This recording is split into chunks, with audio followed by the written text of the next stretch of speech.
শ্ৰী কুশল কুমাৰ দাস, মই উত্তৰ গুৱাহাটী দীঘেশ্বৰী ডেকাবাৰী বাসিন্দা। মই এই খেতিটো 2018 পৰা কৰি আছোঁ একেৰাহে। এই খেতিটো মানে কৰি মই ভাল উপাৰ্জন হৈছে।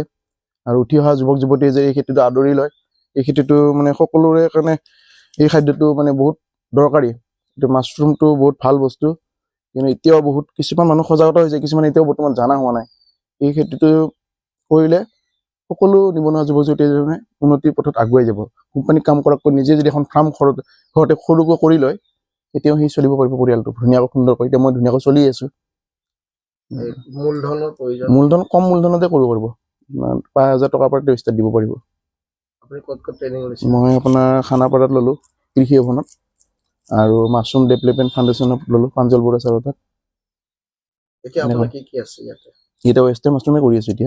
এতিয়া লাহেকৈ মিল্কী মাছৰুম কৰিম গৰমত। এতিয়া মাৰ্চৰ লাষ্টৰ ফালে স্পন আহিব, জুন জুলাইৰ পৰা মই মিল্কী প্ৰডাকশ্যন পাম। এইটো গৰমৰ বেলেগ এটা ভেৰাইটি আৰু।